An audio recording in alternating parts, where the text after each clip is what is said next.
ಈಗ ಇದರ ಬಗ್ಗೆ ಇನ್ನಷ್ಟು ಡೀಟೇಲ್ಸ್ ಕೊಡೋದಕ್ಕೆ ರಿಪೋರ್ಟರ್ ಹನುಮಂತರಾಜು ಡೆಸ್ಕ್ ಲೈವ್ ಇಂದ ಜಾಯಿನ್ ಆಗಿದ್ದಾರೆ.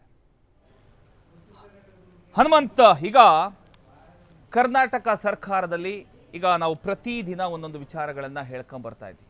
ಇವತ್ತು ಹೇಳ್ತಕ್ಕಂಥ ವಿಚಾರ ನಮ್ಮ ಬೆಂಗಳೂರು ನಗರದಲ್ಲಿ ನಾವು ಅನುಭವಿಸ್ತಕ್ಕಂಥ ಒಂದು ಟ್ರಾಫಿಕ್ ಜಾಮ್ ವಿಚಾರ ಆಗಿರ್ಬೋದು, ಎತ್ತಿನ ಹೊಳೆ ಆಗಿರ್ಬೋದು, ಮೇಕೆದಾಟು ಆಗಿರ್ಬೋದು, ಹೀಗೆ ಸಾಕಷ್ಟು ಯೋಜನೆಗಳ ಕುರಿತು ನಾವು ಇವತ್ತು ಮಾತನಾಡ್ಕೊಂಡು ಬರ್ತಾ ಇದ್ದೀವಿ. ಅಷ್ಟಕ್ಕೂ ಈಗ ಸರ್ಕಾರ ಪ್ರತಿಯೊಂದು ವಿಚಾರದಲ್ಲೂ ಏನಾದರೂ ಒಂದು ಸಬೂಬು ಹೇಳ್ಕೊಂಡು ಬರ್ತಾ ಇದೆ. ಆದರೆ ಏನು ಪ್ರಾಮಿಸ್ ಮಾಡಿತ್ತು, ಏನೋ ಎಲೆಕ್ಷನ್ಗಿಂತ ಮುಂಚೆ ನಾವು ಹಾಗೆ ಮಾಡ್ತೀವಿ ಹೀಗೆ ಮಾಡ್ತೀವಿ ಅಂತ ಏನೇನೋ ಭರವಸೆಗಳು ಕೊಟ್ಟಿದ್ದು, ಮಳೆ ಸುರಿಸಿದ್ದು. ಆದರೆ ಈಗ ಇಡೀ ಕರ್ನಾಟಕ ರಾಜ್ಯ ಒಣಗೋಗ್ಬಿಟ್ಟಿದೆ, ಅದು ಕನಸಾಗೆ ಉಳ್ಕೊಂಡ್ಬಿಟ್ಟಿದೆ. ಎಸ್, ಇದ್ರ ಬಗ್ಗೆ ಇನ್ನಷ್ಟು ಡೀಟೇಲ್ಸ್ ಕೊಡೋದಾದ್ರೆ ಏನಾಗ್ತಿದೆ ಕರ್ನಾಟಕ ರಾಜ್ಯಕ್ಕೆ ಅಂತ. ಎಸ್ ಪ್ರಮೋದ್, ರಾಜ್ಯದ ಸಾಕಷ್ಟು ಯೋಜನೆಗಳು ಏನು ಹಳ್ಳ ಹಿಡಿದಿವೆ. ಈಗ ಒಂದೆಡೆ ರಾಜ್ಯ ಸರ್ಕಾರದ ಖಜಾನೆಯಲ್ಲಿ ಹಣ ಇಲ್ಲ, ಮತ್ತೊಂದೆಡೆ ಹೇಳಬೇಕಾದ್ರೆ ಕೇಂದ್ರ ಹಾಗೂ ರಾಜ್ಯ ಸರ್ಕಾರದ ಸಮನ್ವಯತೆ ಕೊರತೆಯಿಂದಾಗಿ ಸಾಕಷ್ಟು ಯೋಜನೆಗಳು ದಶಕಗಳಿಂದ ಏನು ನೆನೆಗುದಿಗೆ ಬಿದ್ದಿವೆ. ಒಂದೆಡೆ ಬೀದರಿಂದ ಹಿಡಿದು ಚಿಕ್ಕಬಳ್ಳಾಪುರ, ಕೋಲಾರ, ರಾಮನಗರ ಎತ್ತಿನಹೊಳೆ ಯೋಜನೆ ಇರ್ಬೋದು, ಮೇಕೆದಾಟು ಯೋಜನೆ ಇರ್ಬೋದು, ಇದು ಸೇರಿದಂತೆ ಸಾಕಷ್ಟು ಯೋಜನೆಗಳು ಒಂದೆಡೆ ನೀರಾವರಿ ಯೋಜನೆಗಳು ಸಂಬಂಧಪಟ್ಟಿದ್ದು, ಇನ್ನೊಂದೆಡೆ ಸಮುದಾಯಗಳ ಅಭಿವೃದ್ಧಿಗೆ ಸಂಬಂಧಪಟ್ಟ ಯೋಜನೆಗಳು, ಮತ್ತೊಂದೆಡೆ ವಿಮಾನ ನಿಲ್ದಾಣ ಸೇರಿದಂತೆ ಸಾಕಷ್ಟು ಕೇಂದ್ರ ಹಾಗೂ ರಾಜ್ಯ ಸರ್ಕಾರದ ಯೋಜನೆಗಳು ಏನು ಅರ್ಧಕ್ಕೆ ಕಾಮಗಾರಿ ಪೂರ್ಣಗೊಂಡಿದೆ. ಈ ಬಗ್ಗೆ ಸಾಕಷ್ಟು ಅನುದಾನದ ಕೊರತೆ ಸಹ ರಾಜ್ಯ ಸರ್ಕಾರದಲ್ಲಿ ಎದ್ದು ಕಾಣ್ತಿದೆ.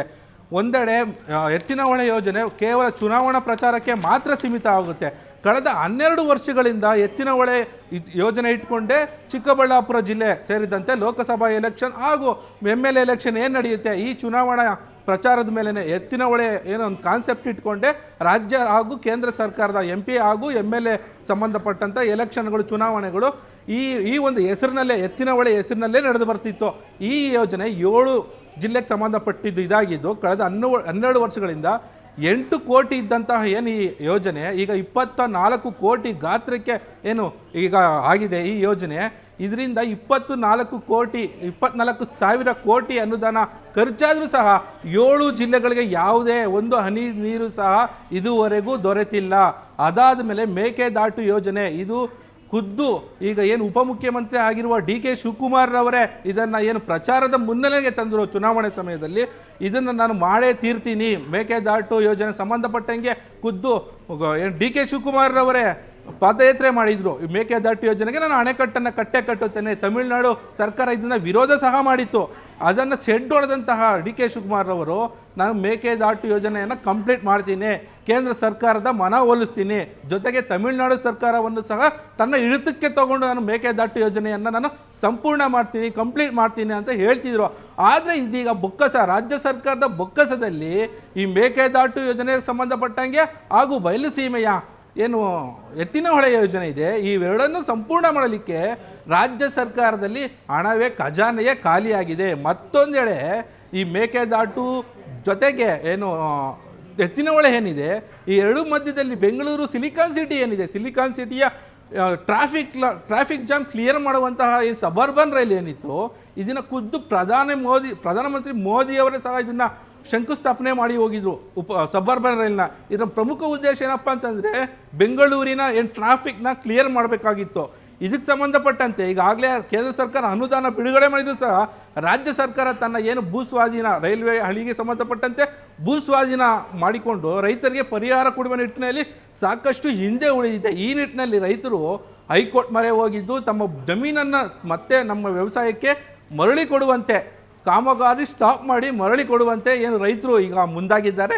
ಇದಾದ ಮೇಲೆ ಏನು ವಿಮಾನ ನಿಲ್ದಾಣಕ್ಕೆ ಸಂಬಂಧಪಟ್ಟಂತೆ ಬಳ್ಳಾರಿಯಲ್ಲಿ ಏನು ವಿಮಾನ ನಿಲ್ದಾಣ ಶುರುವಾಯಿತು, ಇದು ದಶಕಗಳೇ ಕಳೆದರೂ ಈವರೆಗೂ ಸಹ ಯಾವುದೇ ರೀತಿ ಪೂರ್ಣಗೊಂಡಿಲ್ಲ. ಕಳೆದ 4-5 ವರ್ಷಗಳಿಂದಷ್ಟೇ ಏನು ವಿಮಾನ ನಿಲ್ದಾಣಕ್ಕೆ ಮಾತ್ರ ಕೃಷ್ಣ ದೇವರಾಯ ಎಂಬ ಹೆಸರನ್ನು ಮಾತ್ರ ಏನು ಬದಲಾವಣೆ ಮಾಡಿದ್ರು. ಇದಕ್ಕೆ ಸಂಬಂಧಪಟ್ಟಂಗೆ ಏನು ಮಾಡಿದ್ರು, ಅಲ್ಲಿ ಅಕ್ವಿಜೇಷನ್ ಆಗಿರೋಂಥ ರೈತರು ಕೋರ್ಟ್ಗೆ ಹೋದ್ರು, ಇಲ್ಲ ನಮಗೆ ಭೂಮಿ ಆದರೂ ಬಿಟ್ಕೊಡ್ಬೇಕು, ಕಳೆದ 20 ವರ್ಷಗಳಾಗಿದೆ ಇಲ್ಲಿ ವಿಮಾನ ನಿಲ್ದಾಣ ಬರುತ್ತೆ ಅಂತ ಹೇಳ್ತಿದ್ದಾರೆ. ಅಲ್ಲಿನ ಜನತೆ ಏನಾಗಿದೆ, ಈ ಜಿಂದಾಲ್ ಎಂಬ ಖಾಸಗಿ ಒಡೆತನದ ವಿಮಾನ ನಿಲ್ದಾಣವನ್ನೇ ಬಳಸ್ತಾ ಇದ್ದಾರೆ ಈವರೆಗೂ.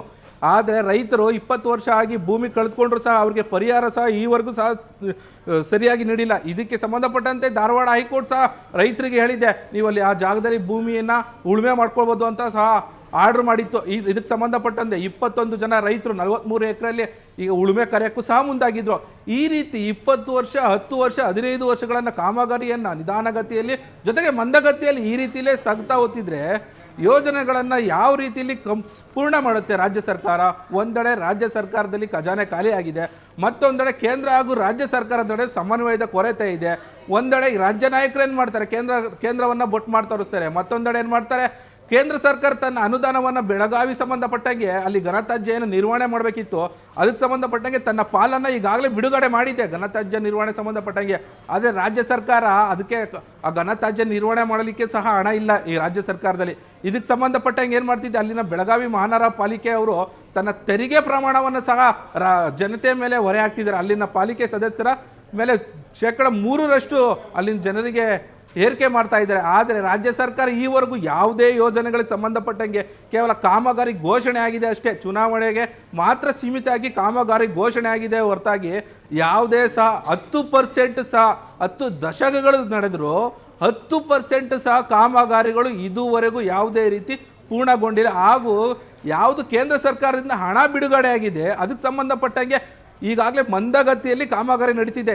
ಇದರಲ್ಲಿ ಕೇಂದ್ರ ಹಾಗೂ ರಾಜ್ಯ ಸರ್ಕಾರದ ಏನು ಜಟಾಪಟಿ ನಡೀತಿದೆ, ಈ ನಡುವೆಯಲ್ಲಿ ಗುತ್ತಿಗೆದಾರ ಏನಾಗ್ತಿದ್ದಾನೆ, ಇದರಲ್ಲಿ ನನ್ನ ಈ ವರ್ಷದಿಂದ ವರ್ಷಕ್ಕೆ ತನ್ನ ಏನು ಮಾಡ್ತಿದ್ದಾನೆ ಅನುದಾನ ಮತ್ತು ಹಣವನ್ನು ಹೆಚ್ಚಿಗೆ ಮಾಡ್ತಾ ಹೋಗ್ತಿದ್ದಾರೆ. ಈಗ ಎತ್ತಿನ ಒಳಗೆ ಸಂಬಂಧಪಟ್ಟಂಗೆ 8 ಕೋಟಿ ಇತ್ತು, ಈಗ ಪ್ರಸ್ತುತವಾಗಿ 24,000 ಕೋಟಿಗೆ ಬಂದು ತಲುಪಿದೆ. ಇದೇ ರೀತಿ ನೀವು ವರ್ಷಗಳನ್ನು ತಳ್ಕೊತಾ ಬರ್ತಿದ್ರೆ ಖಜಾನೆಗೆ ಹೊರೆ ಆಗುತ್ತೆ. ಖಜಾನೆಗೆ ಹೊರೆ ಆದರೆ ಆಟೋಮೆಟಿಕಲಿ ತೆರಿಗೆ ಜಾಸ್ತಿ ಆಗುತ್ತೆ. ಇದರಿಂದ ಕೇಂದ್ರ ಹಾಗೂ ರಾಜ್ಯದ ಜಟಾಪಟಿಯಲ್ಲಿ ರಾಜ್ಯದ ಜನರು ಸಹ ಅದ್ರ ಜೊತೆಗೆ ಯೋಜನೆಗಳು ಸಹ ತ್ರಿಶಂಕು ಸ್ಥಿತಿಯಲ್ಲಿ ಇದೆ ಪ್ರಮೋದ್.